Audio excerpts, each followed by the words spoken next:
Exactly. 100% chance. 338 Canada puts Bloc majority, 100% chance. It is still kind of wild that Bloc was second at one point. The official, Her Majesty's most loyal opposition for a while. Yeah. No. Here's how the Bloc can still win. All right. The Parti Québécois is projected to win massively in Quebec's provincial legislature. Yeah, 32% of the vote. Really depressing, actually. I'm not a big fan of that, but I've been following that for a while. They said they're going to have a referendum in their first term if they win. Interesting. We'll see how that goes. We're back into that. I feel like the answer is going to be no. I feel like this is going to be more like the first referendum than the second one if they were to hold it now. Benny, you're making a big mistake. The first referendum was a battle of giants and wits, right? It was the legendary René Lévesque and Pierre Trudeau. The second one was Lucien Bouchard and Jacques Parizeau with Jean Chrétien, who's also a legend in his own right. The third one, if it happens, will be Pierre Saint-Paul Plamondon, PSPP, and the Prime Minister will most likely be Pierre Poilievre. And that's going to inflame tension so much. What did Mark say? Once as tragedy and then as farce. I believe he said that about Napoleon III. I don't think Pierre is going to do well in Quebec referendum. Well, we'll see what happens. I don't think Quebec independence is in the cards, even if Pierre wins. Famously, or maybe not famously, because anyone I tell this to has never heard of this. In the second referendum, Jean Chrétien had no plan. Like, if Quebec voted yes, like, he was just not going to recognize the referendum and restore order in Quebec. Mm-hmm. And then, Quebec, what was the guy's name? Parizeau was the premier? Yep. Parizeau's plan was to just immediately unilaterally secede. Yep. So you would have had a Canadian government refusing to recognize the referendum and a Quebec government refusing to recognize the Canadian government. So I guess that situation would have been, that's like borderline Civil War tier stuff. Mm-hmm. Do you think Pierre Poilievre will send in the troops if Quebec votes oui on their third referendum? No. Yeah. I don't. Because Chrétien almost did, and Chrétien seems like a more sane person than Poilievre, marginally. You know Chrétien's history, right? Like what he used to do before he got into politics? What did he do before? He was a lawyer, but he was also famously a street fighter. That's true. he did have a violent streak, I suppose, with the Shawinigan handshake. Like, he actively used to fight people on the streets. That was like his big thing.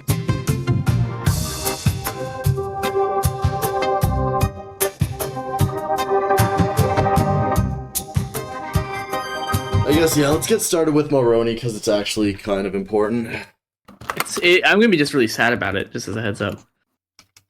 Shrey's just going to start crying, and we're just going to have, 15 minutes of audio of Shrey crying. Look, welcome back, guys, to our weekly episode. Welcome back, everybody, to your most consistent weekly podcast. We're back with the Canadian news, which we haven't covered for 5 weeks, where we've only pumped out 1 episode. It's been an absolute grinder. Why? We're just not good at this. We're trying to get better. It's getting better. My audio's getting better. I know that. But, in terms of things that are not getting better, Brian Mulroney. Oh, man. Too soon. Brian Mulroney, yes, that's right. The late, great Canadian Prime Minister has died. Brian Mulroney passed away this week. How old was he, Shrey? He was 84. He was going to be 85 on March 20th. He was so young. He was just a kid. I actually screenshotted, for everyone that doesn't know, I just screenshot insane comments and send them to our group chat that we have. And one of them was like, does anyone know what could have caused him to die? He was only 84. Yeah, I was like, probably passing 83, man. He was a fucking kid. Yeah, it's hard to be, I'll be frank, it's kind of hard to be sad about a guy dying at the age of 84, but it's definitely a celebration of life that we need to have for him. Yeah, like he had a good run. If you die at 84, that's pretty good. That's pretty good. I mean, it's not like Kissinger tier, but no, I don't think you want Kissinger tier life though. That sounds painful almost. Watch out, as Bennett mentioned in a previous episode. Watch out for a Kissinger special coming up. That'll come up eventually. Coming up. Oh my god! How many months ago did we say that? I think the Palestine-Israeli war just started when we mentioned that. Well, it was when he died, right? Which was yeah. So it's coming up soon. But eventually, I've come to realize that the way that many people felt when Her Royal Majesty Queen Elizabeth II died, or how many people feel when a celebrity dies, I feel the exact same way, if not worse. Brian Mulroney died. When a Prime Minister of Canada dies. Such as That's crazy. The great Prime Minister Brian Mulroney. So just before anyone actually gets to something productive, I listened to a CBC episode about Brian Mulroney, and they were like, oh, well, what's Brian Mulroney's legacy? And they were like, oh, he was, he liked hanging out with people. And that was pretty much the only thing I managed to get out of their 10-minute episode on Brian Mulroney. So it almost sounded like he was a terrible person because they weren't saying a single thing about him. They were just like, oh yeah, he had he had close ties with the U.S. And I'm like, he's a Canadian Prime Minister. I would hope so. Well, you would think so, but you have to remember at the context of the time, the person before him was Turner, who no one cares about. No offense. And the person before that was Trudeau, who famously hated the U.S. and would go out of his way to piss him off. Every prime minister, quote unquote, hates the U.S. at different times. Diefenbaker famously, but that didn't stop the trajectory of history in any way. No, but Mulroney was really close with the U.S. Like the episode I listened to, which said that Mulroney was the only Canadian ever in history to give a eulogy at not just one American president's funeral, but 2 American presidents' funerals, where he was handpicked to give a speech about how amazing they were. Which presidents? Reagan and... He was there for Reagan's funeral, and then for Bush's funeral, Bush Sr. Of course, the other Bush hasn't died. And then for Nancy Reagan's funeral as well, he was handpicked to give a speech there. So 2 presidents and 1 first lady. 2 terrible presidents, too. Is this guy going to speak at... I guess he's dead now, so he can't speak at Carter's funeral,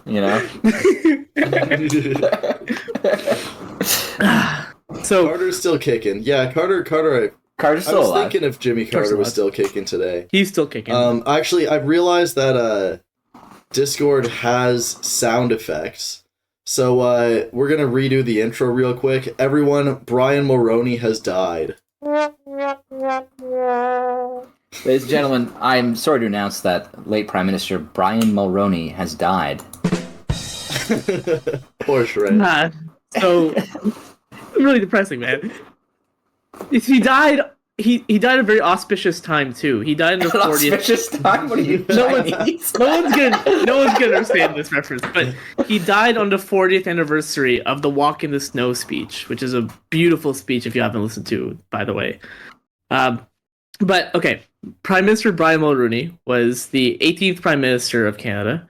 And he was famously known as the little guy from Baie-Comeau. He came from an Irish family, who were all Irish immigrants, to a tiny village of about 20,000 people. An Irishman winning an election, huh?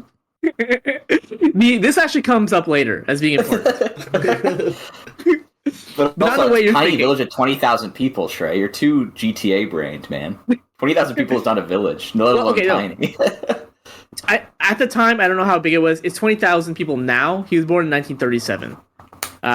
It's a small village of Baie-Comeau, and he struggled speaking French mainly because his parents threw him into various private schools, and so he actually had a very privileged life that way.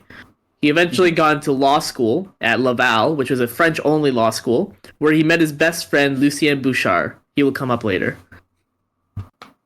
Okay. Eventually, he out of law school became a labor lawyer, but not the labor lawyer who fights for the workers. He was a labor lawyer who fought for the employers on the other side. So he was like a prosecutor, but for labor disputes. Yeah, basically. Now, does this kind of vibe continue into the prime minister thing, fighting not for the workers but for the employers? Oh, I'll cover that aspect. He really made a name for himself. Now, it's important to realize that until Brian Mulroney, there's never been a prime minister who is conservative and from this province of Quebec. It's just never happened before. And it's been very rare for a conservative to win in Quebec. He, however, made his name from something called the Royal Cliche Commission, which was a commission dedicated to understanding why there's so much violence and mafia activity within the construction workplace.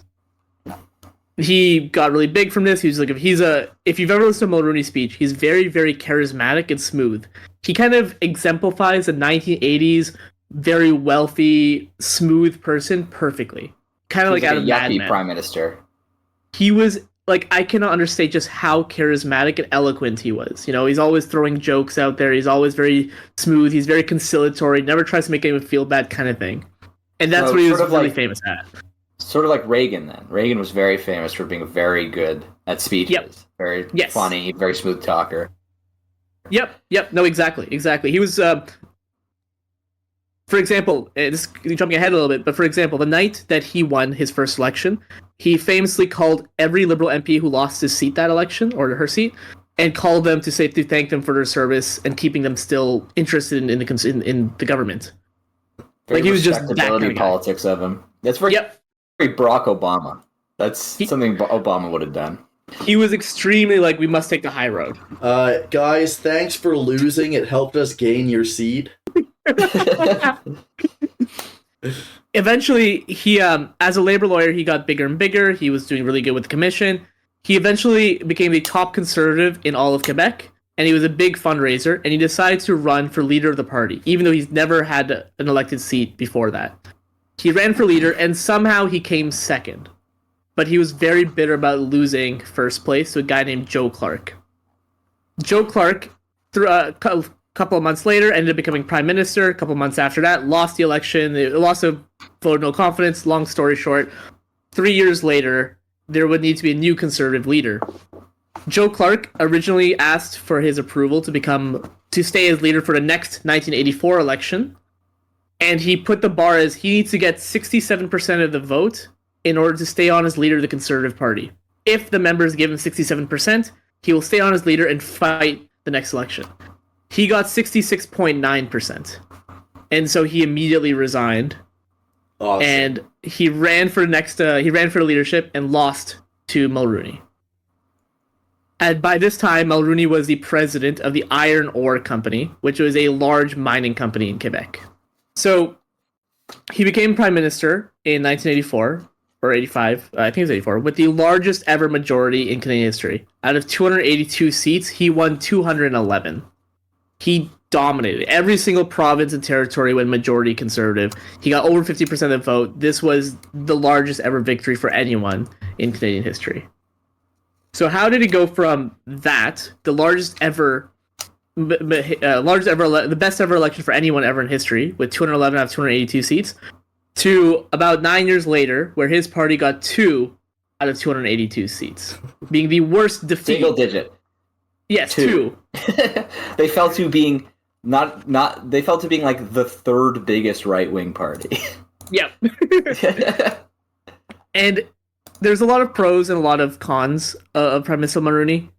And there's quite a few things that his legacy is a lot bigger than just that he was friendly with people. He did actually quite a few different things, which have become very questionable and made him very, very unpopular altogether. Mm-hmm. So I have a quick list of just general pros and cons. Which one would you rather hear first? Let's go pros. Okay. What's the good study there? So the big pros that Prime Minister Mulroney had was the biggest one is probably his foreign policy, and he was really, really, really instrumental when it came to helping dismantle apartheid in South Africa from the outside. Mm-hmm. He was so instrumental, in fact, that the day after Nelson Mandela got freed from the prison, the day after, Nelson called Mulroney personally to thank him for all of his help and support.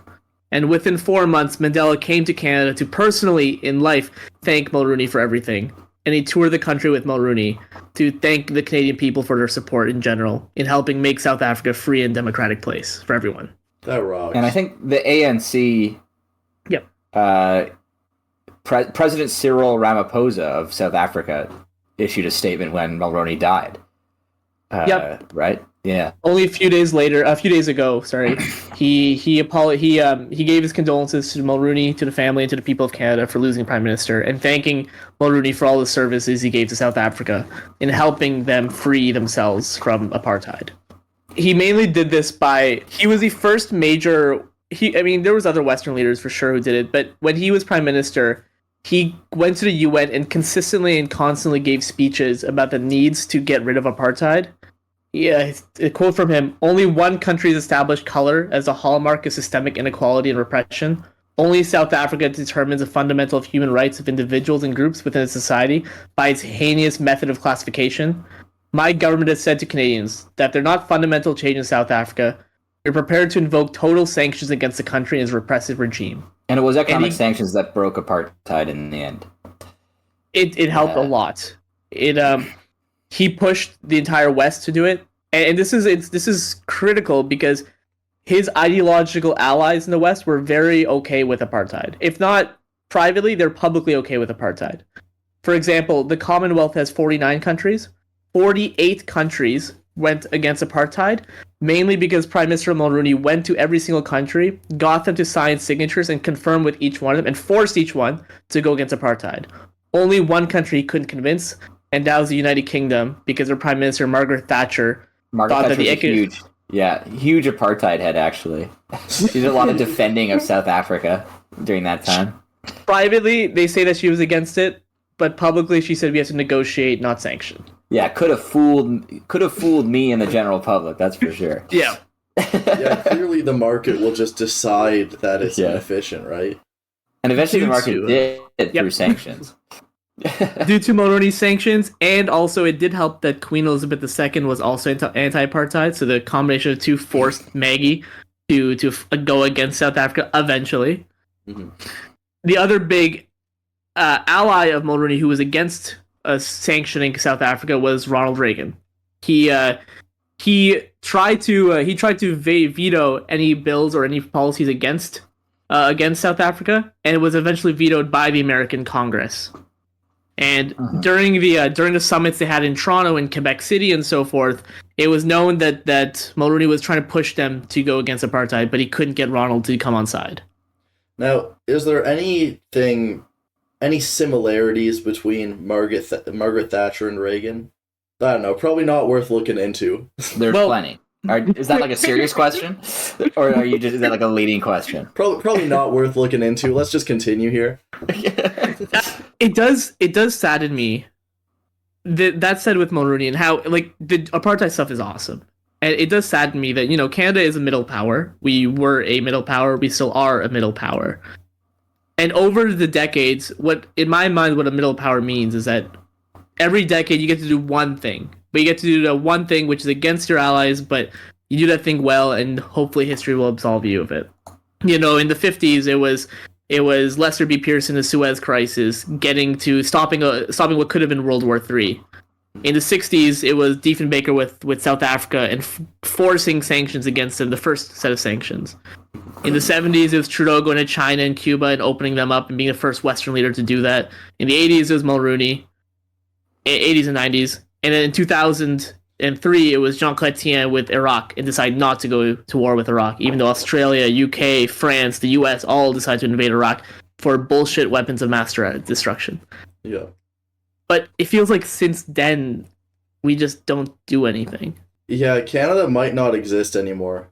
Trudeau in 2015 ran on a platform of restoring Canadian dignity abroad and restoring Canada's involvement in foreign affairs, but that never materialized.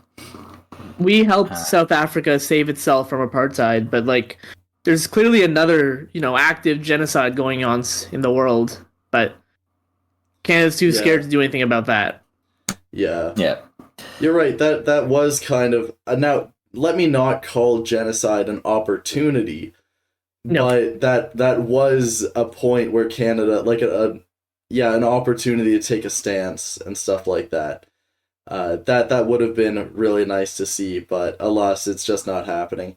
I don't know. I feel like everything since, nothing has happened since 2008. Nothing happens anymore. We're just kind of waiting. Nothing ever happens these days. Sometimes. COVID is the only thing that's happened since 2008, basically. And even COVID, it was like it started and everyone's like, we just have to wait for it to end. Yeah. It feels like the world is just sort of limping around, waiting for neoliberalism to end, but it's just not ending. Yeah. I mean, we used to stand for something, right? That was what Canada's middle power status. I mean, we're not going to be in everything. We're not going to be the world's police. We're not going to go in and break things and help people all the time. But we will do that one thing every decade perfectly. Yeah. But I guess we've reached the end of history, and nothing else will happen. Nothing ever happens. Yeah. I do miss the rage. It's that was the biggest thing that he did. The other big ones include he's given the record as Canada's greenest prime minister. Not only did he set up the Environmental Protection Act and he helped really build up the environmental policies, but Mulroney was super, super avant-garde for his love for the environment. In fact, one of his deputy ministers, a lady named Elizabeth May, became really instrumental helping out in the environment later on. Mm-hmm.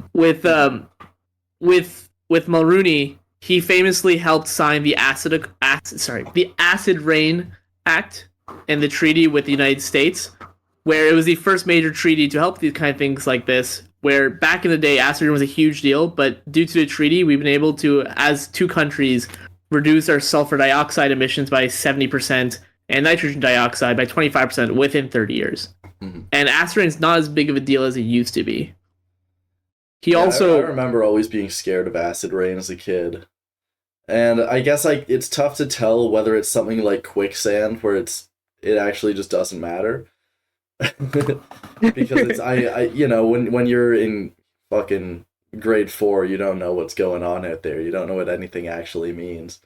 But acid rain at least sounds scary. These two maps show annual sulfate deposition, which is acid rain.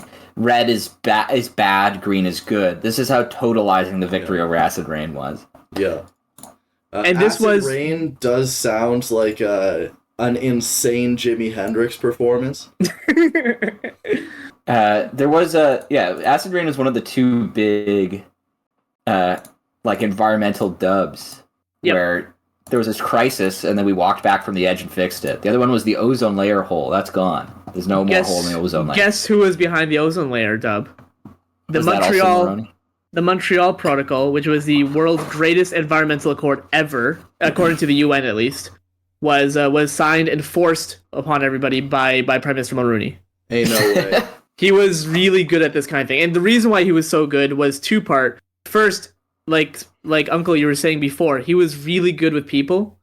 So he was famous, and these are actual quotes from the from the Oval Office, where George Bush's staff and Reagan's staff were terrified whenever Mulroney called, because they both sets of staff claimed that as soon as Mulroney called, the presidents will be like, "We gotta do something for Brian. We gotta get this done for Brian. He wants it. He needs it." Yeah. I love just being a guy that loves nature so much that you can just actually get major worldwide political swing. He was really good at that, and so he got the acid rain. Yep. To be fair, conservatives in the United States did not have such a culture war hatred of global warming as a concept under Bush Sr. There's a famous speech by Bush Sr. where he's like, "America needs to come together and defeat global warming," which is can you imagine Trump or DeSantis or even Rubio saying that in a speech in 2020? Yeah. I mean, we talked about him last time, but Nixon was the one who got the EPA set up, right, in the U.S.? Yeah, conservatives used to believe in global warming, in the Mulroney era, even. Yeah, I'm getting in the Nicki Minaj to Richard Nixon line of, on one side is Nicki Minaj, lover or hater, you gotta hate her, and on the other side is Richard Nixon's love him or hate him, you gotta love him. I feel like Brian Mulroney is really a Canadian Nixon. I think he's way over on the Nixon side of things. Yeah. We'll get to the cons. Don't worry. There's a lot of cons. There's plenty of cons. Hey, love him or hate him, you gotta love him. His dub on the acid rain and his dub on the ozone layer. Have you seen the pictures of the ozone layers? Try to edit this in if you can. But like it's incredible to see how much of the ozone layer has reverted because of the Montreal Protocol. Yeah. Yeah, the hole's gone. It's like yep. Yeah. And this was in 1987. So he was the greenest prime minister ever, and he did actually make the world a better place, environmentally speaking.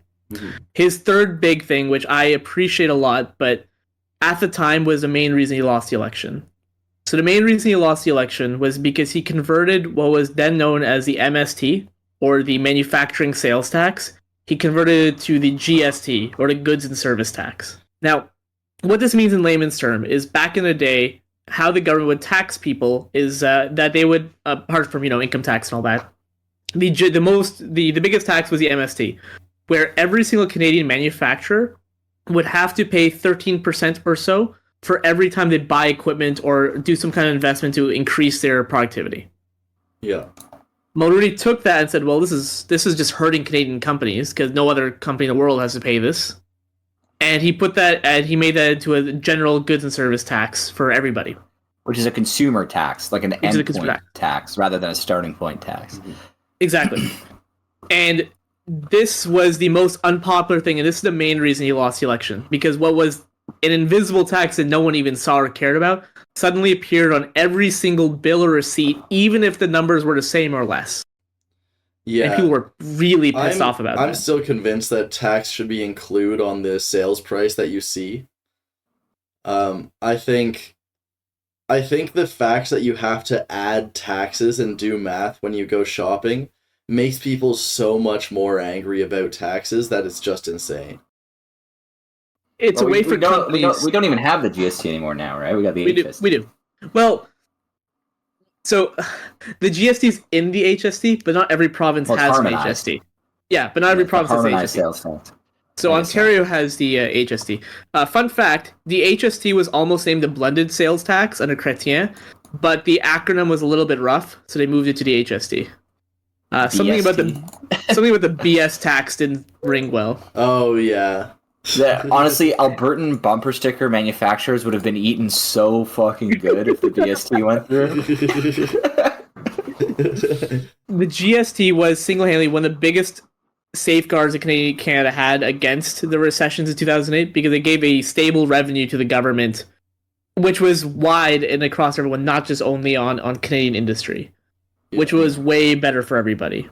But it's the main reason Mulroney lost, and by the end of his term, he had a 12% approval rating. Jesus Christ. Yeah. Prime Minister Trudeau, for those who are keeping count, and Prime Minister is not very well loved right now, has a 30% approval rating. And everyone hates him. I figured it was impossible to go below 20 in the same way that it's always impossible to go above 80 for any decision or anything like that. The reason it's basically impossible to go below 20, though, is because there's like 4 or so major parties, right? Yeah. The thing is, the 1993 election also has the backdrop of the Reform Party being invented. So you not only had the whole taxes problem, but also there was an alternative mainstream conservative party to vote for. So all the partisans who would have defended the Conservative Party to their dying breaths had something else to vote for. That makes sense. That's the main reason they went from 211 seats to 2 seats. And the Reform Party, which is the other mainstream right-wing party, got like 50-something. Yep. They came third with, I think, 54, if I remember correctly. 52, looks like. 52. My apologies. Yeah. But going into the cons of Mulroney, and it gets... There's a lot. It wasn't just the goods and sales tax that brought him in.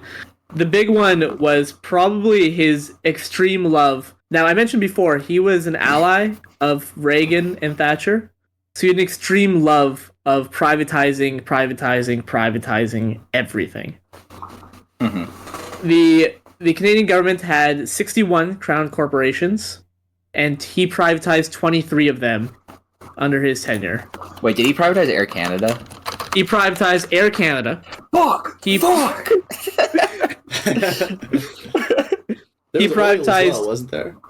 Petro Canada. Oh my god, man. He privatized the Havilland Canada, which was the big aerospace manufacturing company that Canada used to own. Yeah. Oh wait, that'll actually come up later. Fact.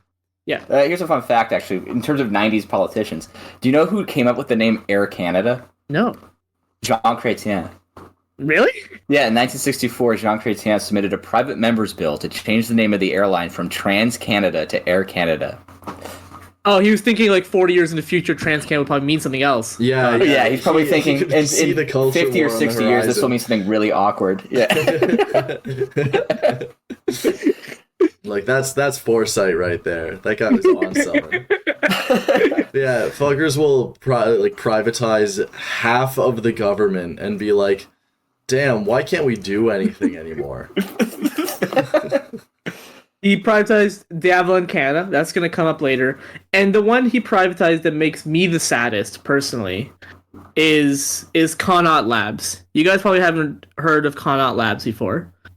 But Connaught Labs was an institution set up in around the First World War by people at the U of T, and it was meant to be a vaccine and medical pharmaceutical company dedicated to making cheap drugs. That's all they did. They just made drugs as cheap as possible. Mm-hmm. And everyone here, do you guys know Jonas Salk by chance? Jonas Salk was a guy who made cheap polio vaccines. Mm-hmm. Those polio vaccines were cheap, but he could not find a single pharmaceutical company in the world to actually make them cheap. They just kept upselling them like crazy. Yeah. Until he met the people at Connaught Labs who were publicly owned. Mm-hmm. And they went ahead and they made it cheap. They figured out a way to make it cheap without having to go through private industry. And they used to sell it for so cheap. They were able to get, in 3 years, they were able to produce over 2.3 million vaccines to help eliminate polio. Wait, did you say he privatized de Havilland Canada? Yes. I didn't even know de Havilland was ever a crown corporation. It was nationalized during the war. Yeah, they developed my favorite long-range heavy fighter during World War II, the de Havilland Mosquito, which was made of wood. Yeah. They're the makers of the Beaver and the Twin Otter, which are my favorite planes of all time. It was good because a wood frame is very lightweight, which made it very fuel efficient. And surprisingly, wood is pretty durable, so it did well. Yeah. I think people seriously underestimate the strength of wood. Yeah, I'm a fan of the Mosquito. It's a cute aircraft. And it had like a weird gun setup. Anyways, I'll stop talking about the de Havilland Mosquito. Continue talking about companies he privatized. So for me, Connaught Labs was the worst thing he did. He privatized a company that literally did drugs for cheap and was owned by the government, and now is owned by Sanofi, which made billions of dollars off pharmaceuticals, and it's part of a much larger conglomerate. We used to have our own vaccine capacity. It got privatized, and that became a big issue when a once-in-a-lifetime pandemic suddenly appeared out of nowhere. Look, you have to understand, foresight was only applying to the culture war. We forgot about the actual important things. Wait, so in privatizing this, does Mulroney have one of the highest indirect body counts of any prime minister? You can argue that. Who, obviously King and Borden are up there for the world wars, but Mulroney for the... It's offset by acid rain, so it works out. Sure. It balances out. Saved a lot of fish. Yeah. What's the conversion rate for freshwater fish to human lives? Oh, he was also helpful. He's also helpful behind the cod bans in the Newfoundland, saving the Grand Banks. He did everything right for the environment. Yeah. And of course, the one which hurts me the second most, other than the Connaught Labs being privatized, is that he was the one who officially got the Canadian government out of home building. Yeah, caused the housing crisis. Oh my god. Yeah, look, love him or hate him. You gotta hate him. Love him or hate him, the fish love him. Yeah, if you're a fish, you gotta love him. Yeah. If you're a fish, then this is your number one hitter. Not only did this guy save a bunch of fish, he also killed a bunch of people. Yeah. So The privatization led to one of the worst scandals in Canadian history, also known as the Airbus affair. When in the 80s, the Prime Minister got rid of Air Canada and got rid of Avalon Canada. But just before they got rid of Air Canada, they're looking at trying to figure out which planes to buy for Air Canada. And the main competitor were Boeing and Airbus, the two big beasts in the aerospace industry. Boeing went so far that they actually bought De Avalon Canada as a sign of goodwill to the Canadian government in an effort to bring them on side. There is no evidence. There was no evidence at the time that Mulroney accepted kickbacks as prime minister. But in 2003, he did acknowledge that in 1993, he accepted over $225,000 from Airbus employees, and he was still an MP at the time. Oh. When asked about the money, and he said it was given to him in envelopes of cash he didn't know what to do with. When asked about the money, he said, I was helping the employee set up I was consulting for them and setting up a new international pasta company. Or what? Like to eat, right? Pasta? Yeah. So he's helping set up a pasta company. At which point, how do you... Schreiber, as the employee's name was Heinz Schreiber ridiculed that and said the pasta macaroni was nothing more than a single flyer he showed him, and that he didn't actually send him $225,000. He sent him $300,000 in 3 envelopes of $100,000 each. Oh my god! This actually kind of confirms his Nixonian status, because Nixon had a very similar scandal where he was getting kickbacks from lobbyists, including a pet dog. His pet dog Checkers was like a gift from lobbyists, and he did like a live speech where he was only a senator at the time, not like the president, but he gave like a speech that was like, well, whatever happens, I'm keeping the dog. It's called the Checkers speech. It's like an iconic Nixon moment. Love him. The envelopes of cash is kind of a goated moment, I gotta say. The best part is, after Air Canada went with Airbus, quote unquote, Boeing immediately dismantled the Avalon Canada and said, we don't want this anymore. God damn. Yeah, I was gonna say, I don't buy any goodwill. Yeah, I wasn't feeling that, but I didn't want to become too skeptical right off the bat for Shrey.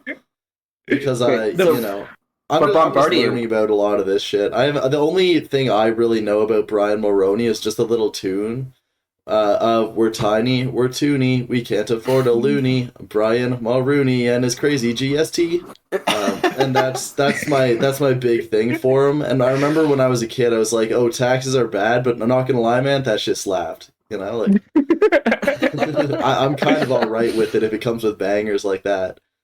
It was a starting point. That's when he started to turn. Yeah.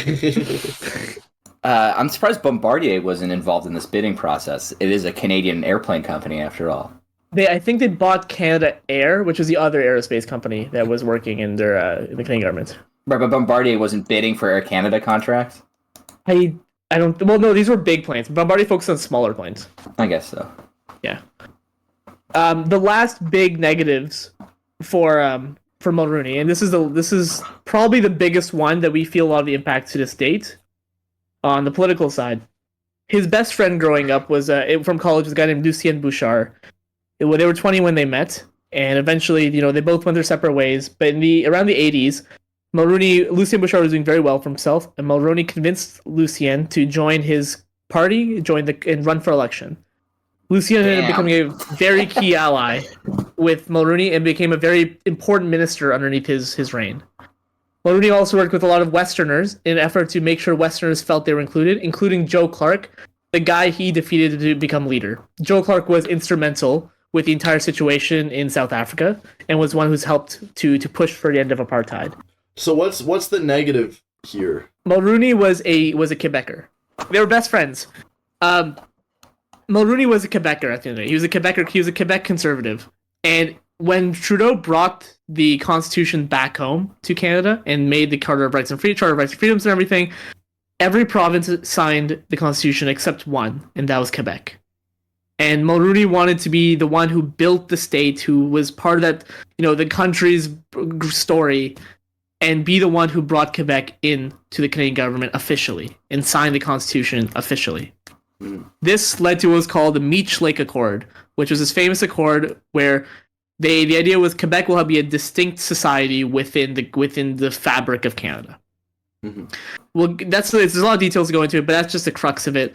And the idea was that, okay, we're gonna do this. All the premiers said yes to it. Everyone was good for it. And then the plan was you all have 3 years to get all your respective legislatures to agree to it. Right, so every province had to go back to their people and have 3 years to get them to say yes to it. They all were going to say yes, but then in the last few months of the negotiations of everything and of the accord, Mulroney gave a really infamous interview when asked by the journalist, "Hey, it's kind of last minute of how everything is going, right? Isn't that a bit worrisome?" He said, "Oh no, this was all planned. You know, we want to create a temperature of crisis in the country. We want to, roll the dice on it and see what happens." And it made Mulroney seem like the most cynical guy ever, who did this all for electoral gain because the elections were coming up right then. Mm-hmm. And it completely blew the Meech Lake Accord apart. All the provinces got really pissed off.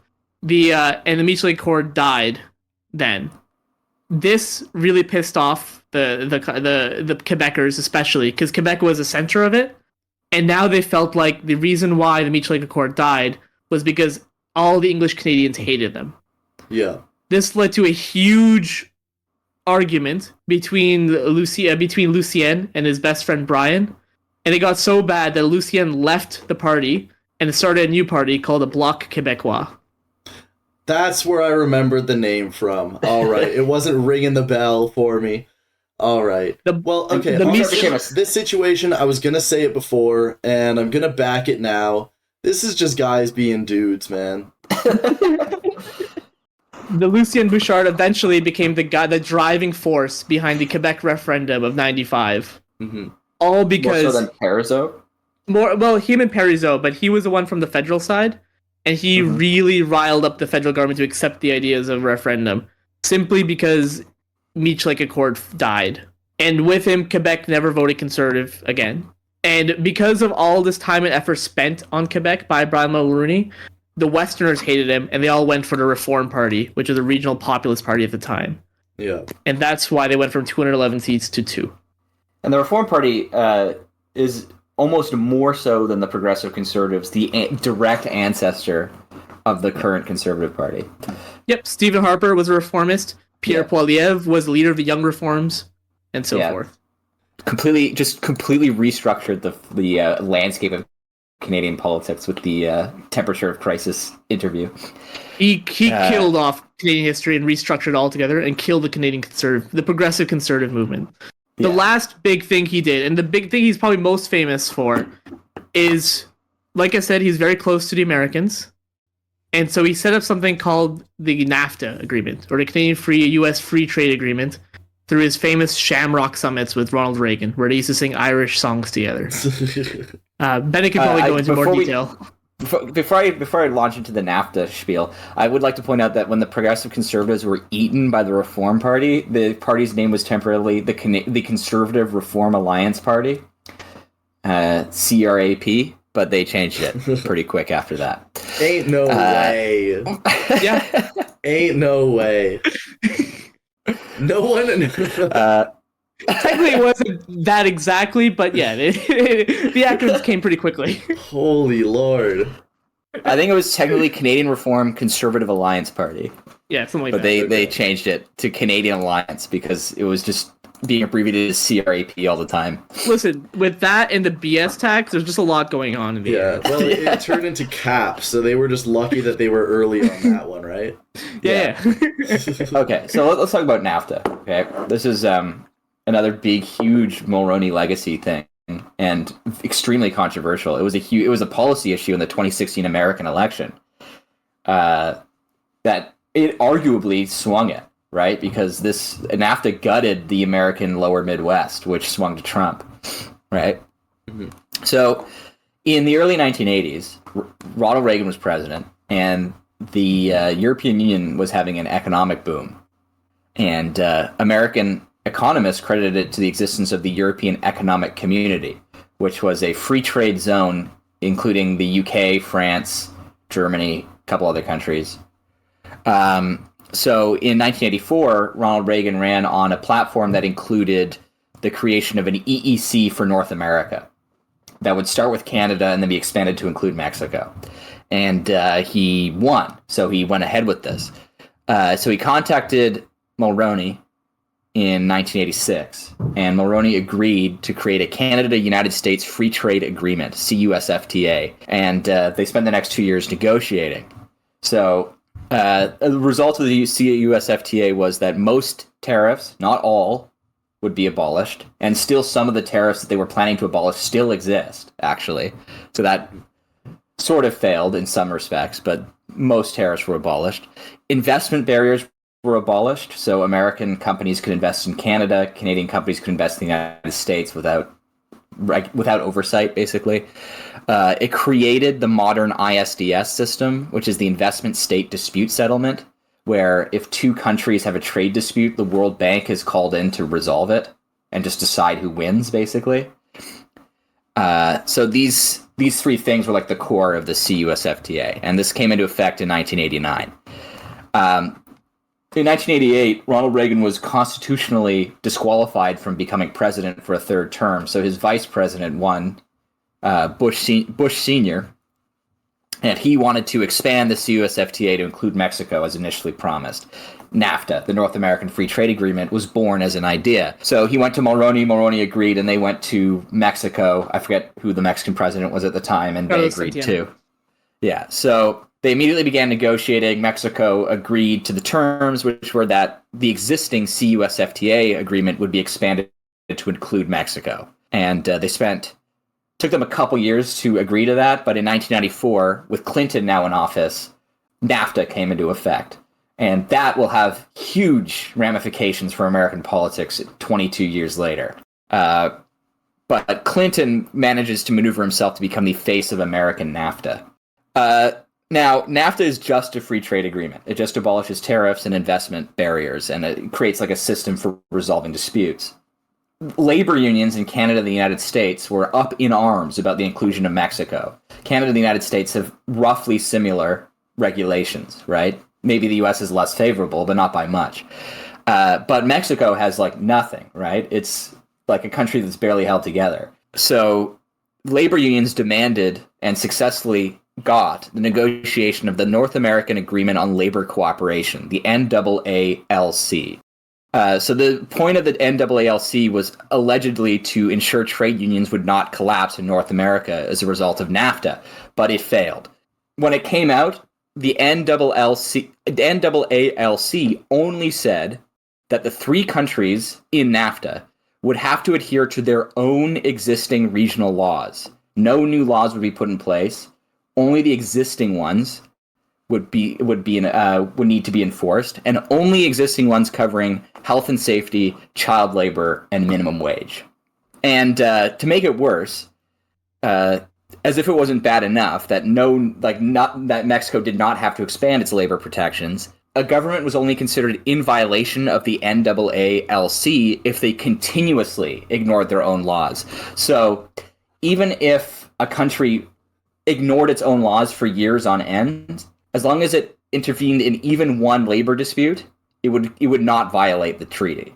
And so the trade dispute system for NAFTA had a maximum adjudication time of something about like 290 or so days before the World Bank would step in. A country was allowed to continuously violate this treaty for 1,292 days before violating it, which means that Mexico could not enforce its own labor laws, or the U.S. could not enforce its own labor laws without infringing on this treaty for 4 years before anything would happen. I do love how often shit comes out. I think this is also happening in the fall economic statement, which I have been forgetting to upload, where they talk about how, like, oh, if any housing, like if any short-term rentals are found to be in breach of the law, they won't get tax breaks. It's like, bro, why you're just they're in breach of the law. Why were they getting tax breaks? Like, why are we letting people just wreck shit? And this is kind of similar. It's like we're just openly allowing them to wreck shit. The CUSFTA and later NAFTA were absolute disasters for organized labor. It's hard to overstate how bad they were. Yeah. CUSFTA gutted labor unions in Canada, and then NAFTA gutted them in the United States. At least 1.2 million jobs and up to 4.5 million jobs were lost in the US and Canada together because of NAFTA. It's hard to tell exactly what caused those job losses, especially because after NAFTA, a whole barrage of free trade zones were established in NAFTA's mold involving the US. Why is it so loved then? Because when President Trump came ahead and threatened to blow it all up, Trudeau did all he could to keep it going, right? Well, I'll say who was NAFTA good for at the end. So of these between 1 and 4 million jobs lost, many did not regain employment, and those that did suffered an average 13% wage reduction from one job to the next.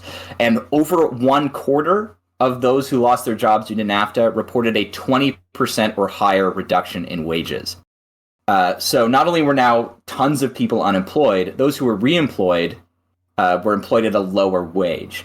Understandably, the loss of these millions of manufacturing jobs imploded the economy in the American lower Midwest, the so-called Steel Belt, which was quickly rebranded the Rust Belt, as it was now the factories were just left to decay as they had been outsourced.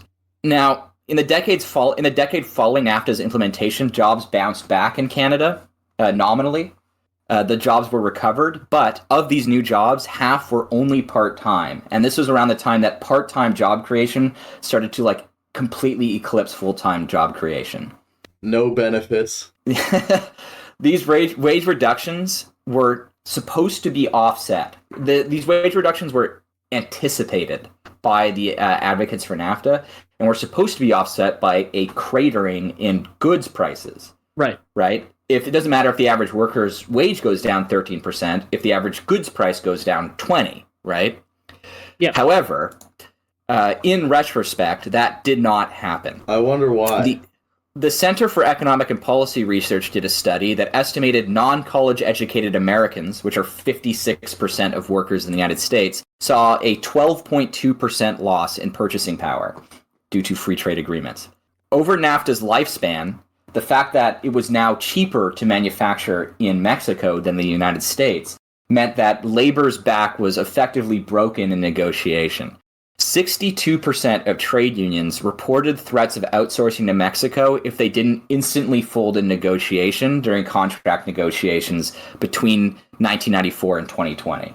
The NAFTA, alongside other free trade agreements the United States signed after the 1990s, directly contributed to American deindustrialization and was widely blamed for the transition from Steel Belt to Rust Belt. In 2016, the Rust Belt flipped from its solid blue history because of its association with labor unions to solid red, as not only was Hillary Clinton running, and she was associated with Bill Clinton, who was the NAFTA president, but also the labor unions that had been the core of the democratic machine in those states were gone, right? The factories were closed.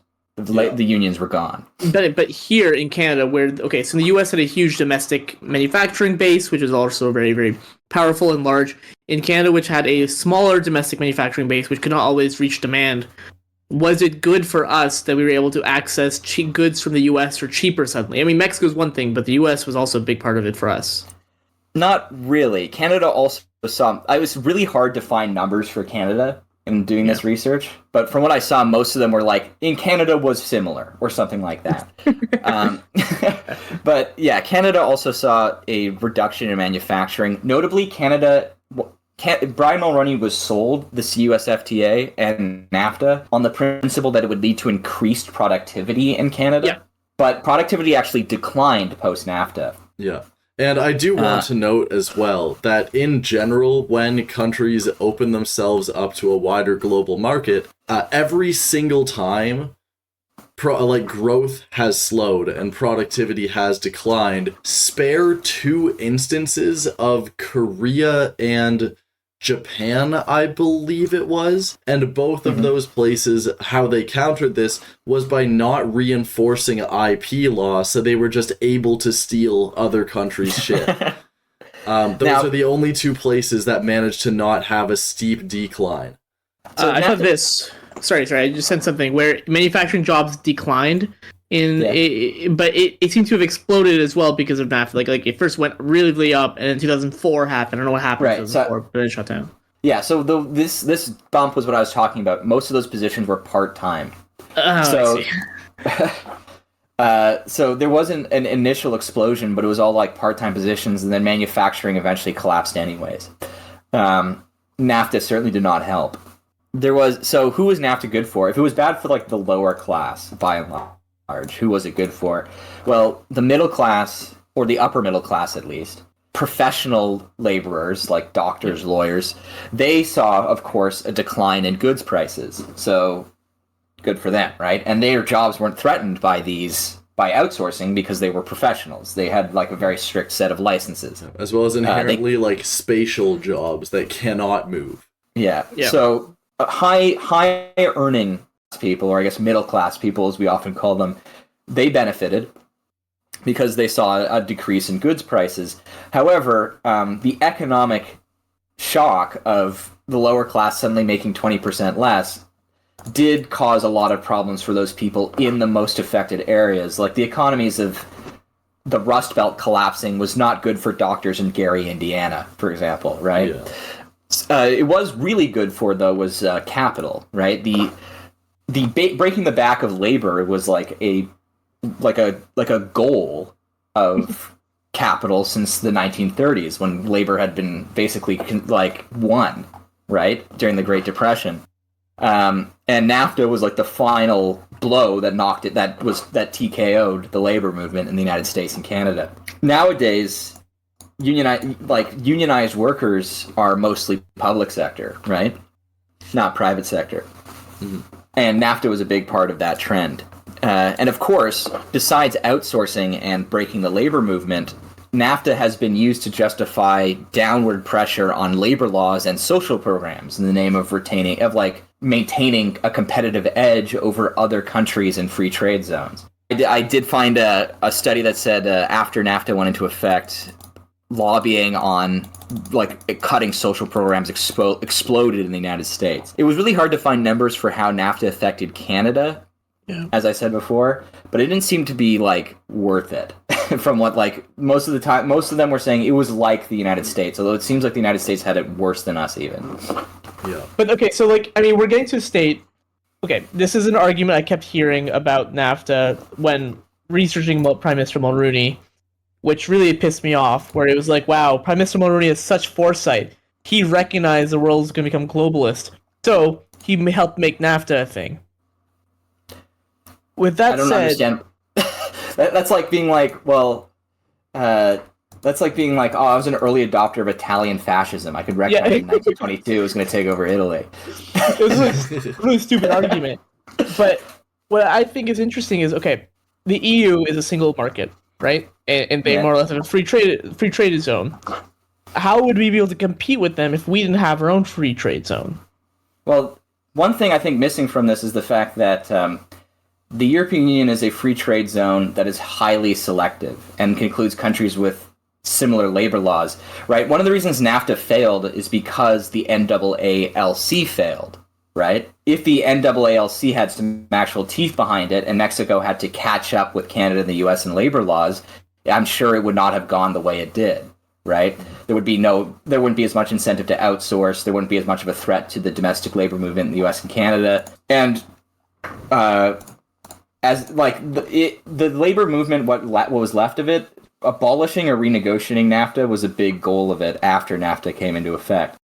One of the only good things Trump did while he was president actually was he did renegotiate NAFTA, and I think Mexico is now on a deadline to update its labor laws or something.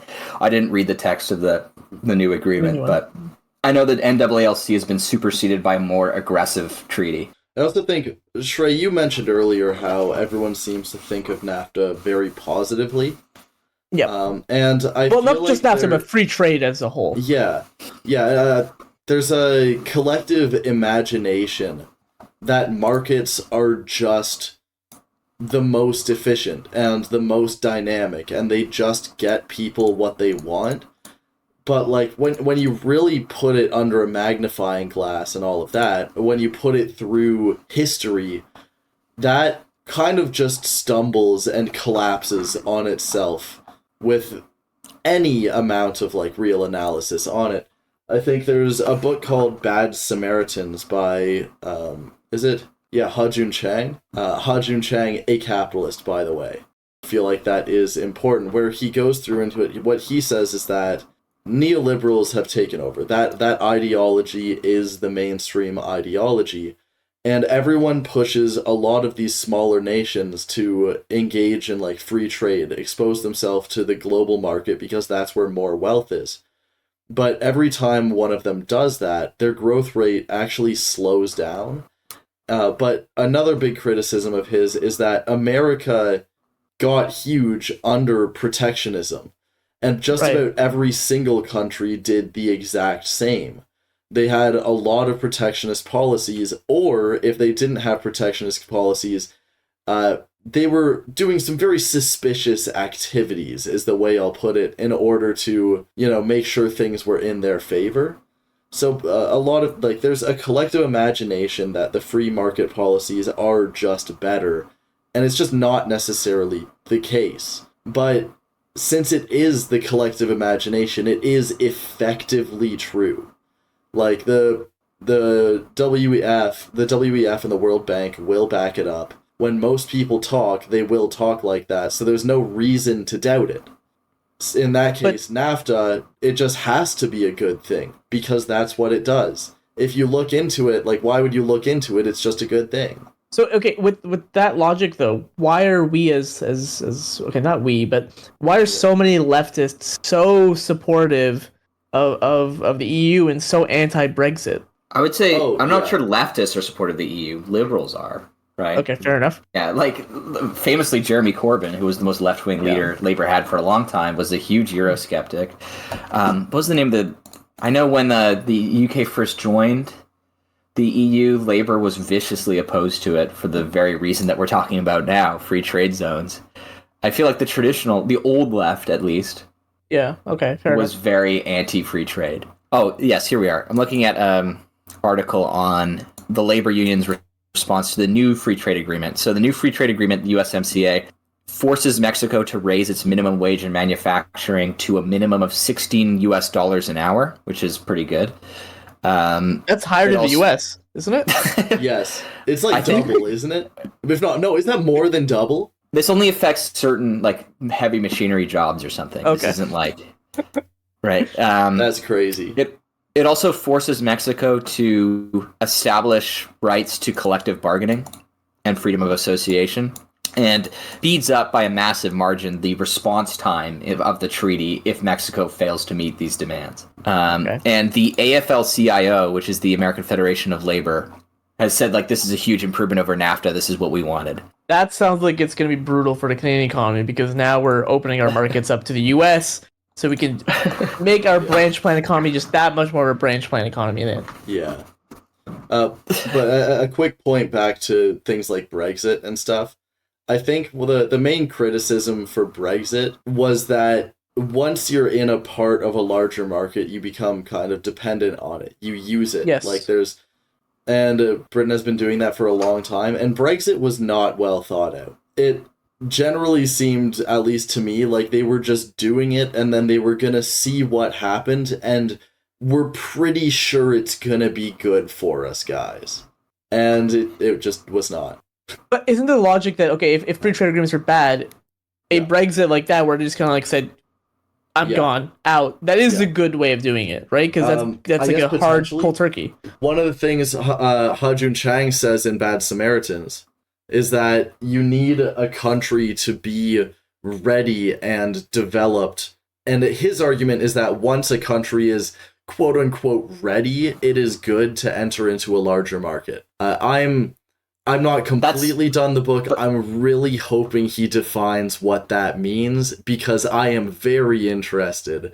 But that's entering a market, not leaving it, which is what the UK did, right? One thing that's considered is the EU is not just the EEC anymore. It's not a vacuum free trade agreement, right? When Britain left Brexit, it also pulled out of like all the funding the EU does, right? Like, yes, okay. And the Conservative Party did not offset the loss in EU investment in Britain with any new government investment. So that the